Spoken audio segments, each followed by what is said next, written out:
After finishing as the 10th seed and being eliminated in the first round of the play-in tournament, and just an all-around underwhelming season, the Atlanta Hawks have found themselves in a position to where going into this offseason, they have a lot to think about and a lot of decisions to make. Questions such as who should they sign, who should they trade for, or should they just blow it up altogether and just hit the reset button? Well, today I'm here to provide answers for those questions, and I'll be breaking down just what the Hawks should do going forward.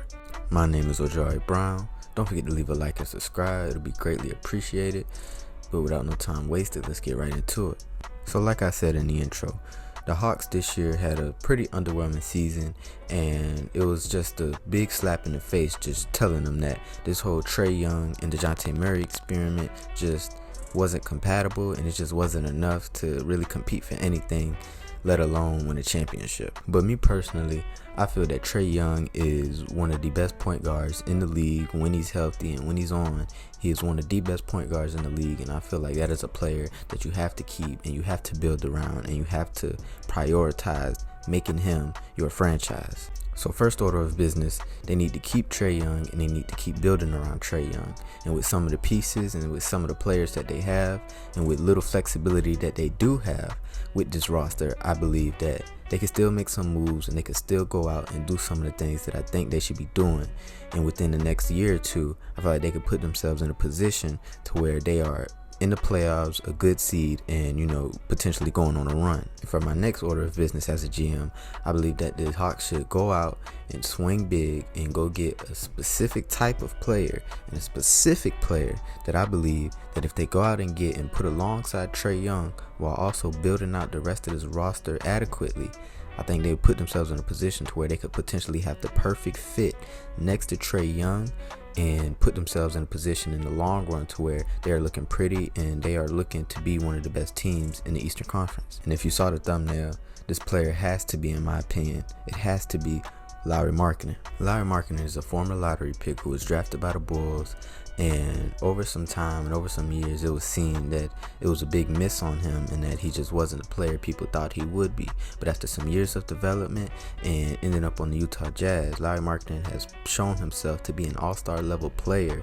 And I feel that if you put Lauri Markkanen and Trae Young on the same team, because of what Trae Young does well and because of what Lauri Markkanen does well and what their strengths are, I feel like these two players can play well off each other and succeed in a big way. Lauri Markkanen is essentially a 7-foot big forward who can stretch the floor, play well off ball, and is just a huge mismatch on the offensive end because of what he does. But before I tell you why Lauri Markkanen would be a good fit alongside Trae Young, let me first tell you what are Trae Young's strengths are and just who Trae Young is as a player. So I evaluate Trae Young as a primary ball handler and a ball dominant, high offensive output type of guy who needs high usage and needs the ball a lot in order to play well and in order to impact the game most effectively. And specifically with what Trae Young does well, such as attacking off the pick and roll, killing defenses in drop coverage, and just forcing the defense into rotation. And now let's look at what Lauri Markkanen does well and why I feel he would best work alongside Trae Young.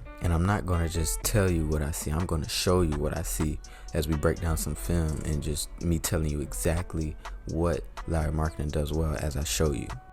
So the reason why I feel that Lauri Markkanen is such a good player and is such a good fit alongside Trae Young is not only just because of what he does do well, is because Lauri Markkanen has such a high basketball IQ and he knows what he does well, and he specifically attacks those parts of the game consistently and takes advantage of what he does. So let's go ahead and look at it. So as you see here on the defensive fast break, Lauri Markkanen runs the lane, clogs up the lane, gets the steal, plays the lane, gets the steal. And immediately after getting in the lane, even though he's a 7-footer, he gets out and he makes the pass.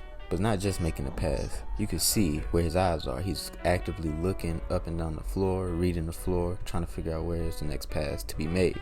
And as you see here, once you see where the defense is at, he looks up off the little screen, flare screen by Collin Sexton, gets open, wide open. He's too tall, he's too big.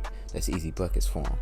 And as you can see right here, this is one of the main reasons why I feel like he would play so well with Trae Young. Look at where he is. He mainly plays off ball, and he comes off the little off ball screen, wide open for him. Easy bucket right there, easy 3-pointer. And it's not just about the off-ball catch and shoot threes just being wide open. It's a difference between just being a catch and shoot three-point shooter, but a genuine guy who works well off ball. A guy like Klay Thompson. Klay Thompson is a guy who not only is a good spot-up shooter, but is a guy who knows how to cut, who understands the leverage and using leverage against the defense, understanding matchups, understanding when to go, when to cut, when to flash.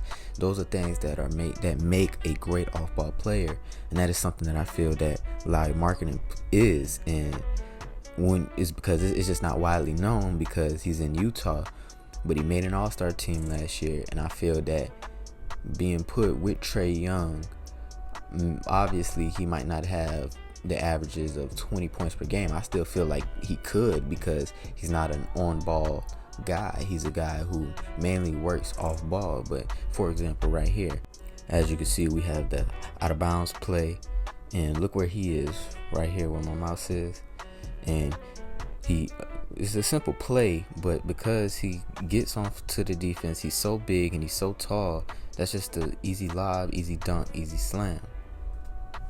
And because of the specific position he plays, even though he's basically 7 feet tall, he's not a center, and he's not a stretch center in my opinion. I feel like in certain lineups and in certain instances and in certain matchups, he could play the 5 and play a stretch 5 for certain stretches, but that's not the type of minutes I want him majorly getting, especially alongside Trae Young, because I feel Trae Young still needs a consistent roller and lob threat off his pick and rolls.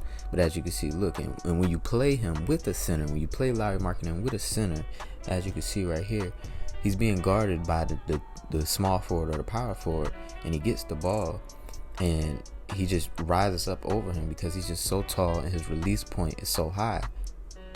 But that right there was just a very quick and just very simple example of just who Lauri Markkanen is, and I just hope that showed at least just a little semblance of just who he can be alongside a player like Trae Young. And it's not even about what Trae Young can do for him, because I feel like Lauri Markkanen is not that star player. He's not going to be that number one guy on a championship team, but I feel like he is that perfect second or third star that can play as that connective star, that connective piece that you put alongside your main guy, and especially alongside Trae Young. More specifically, when you put him alongside Trae Young, I feel like he can maximize not only just what Trae Young can do, but he maximizes just the whole offensive scheme and the whole offensive potential that the Hawks could have, especially with a guy like Quinn Snyder, who I feel is a very good offensive coach and who is a very good offensive play caller. Now, obviously, that sounds good in theory. Obviously, everything sounds good in theory with hypotheticals and who this player should play with. But I do feel that the Hawks have the real capacity and the real flexibility to go out and get Lauri Markkanen, and I feel like they have the actual chance, and I feel like it is realistic that they can go out and trade for Lauri Markkanen. Now, there is a chance that the Hawks are just not trading Lauri Markkanen and that he is essentially untouchable just because of what reports were earlier last year and just who Lauri Markkanen is as a player. And he might want to be in Utah, and he's up for a contract extension, so I'm expecting them to give him a pretty sizable bag. And obviously with their Hawks, their resources are limited due to the lack of long-term draft picks, especially long-term first-round draft picks that they possess, and just overall ability they have on the roster. But I do feel that it is possible. I do feel potentially trading Onyeka Okongwu, even trading DeJounte Murray in that trade. Now, I don't know if they could trade DeJounte Murray with that Lauri Markkanen trade, because I do know it's weird with like salaries and matching salaries. But I do feel that firstly, if they do trade DeAndre Hunter, which they should, which that would be the first step of the plan if I was with the Atlanta Hawks. You trade DeJounte Murray and you just get as much assets as you can for himself. I know you should have sold high on him before the trade deadline, because I feel that was when DeJounte Murray was his most valuable. but I still feel that DeJounte Murray holds some value, and I feel that you can trade him and get, a first round pick in a couple seconds, or maybe 2 first round picks. However you feel DeJounte Murray is capable of getting some nice return for his sale. And with trading the likes of a DeAndre Hunter or Onyeka Okongwu or even Clint Capella. Now I do feel that you have to keep Clint Capella or Onyeka Okongwu specifically because of the reason schematically. I do feel alongside Trae Young, you do need a consistent roller and lob threat, and keep Jalen Johnson as well. But I feel besides Trae Young, Jalen Johnson, and one of your 2 centers in Clint Capella or Onyeka Okongwu, I do feel that for the most part everybody else is up for sale, and those are guys that you have to move, and those are guys that you have to get something in return in order to flesh out the rest of this roster, and in order to at least revive this roster in a way to where you can truly compete. But let me know down below, what do you think? Do you feel that if they do manage to somehow trade DeJounte Murray, trade some other pieces, and get Lauri Markkanen in some way, shape, or form, do you feel that this is something that could potentially work? Do you see this as something that is beneficial to the Hawks? Do you see this a trade that the Jazz would even make? Is this something that they just wouldn't even do? Is Lauri Markkanen untouchable for them? Let me know down below. And if it isn't the Hawks, or if it isn't Lauri Markkanen, what should the Hawks do? Should they trade Trae Young?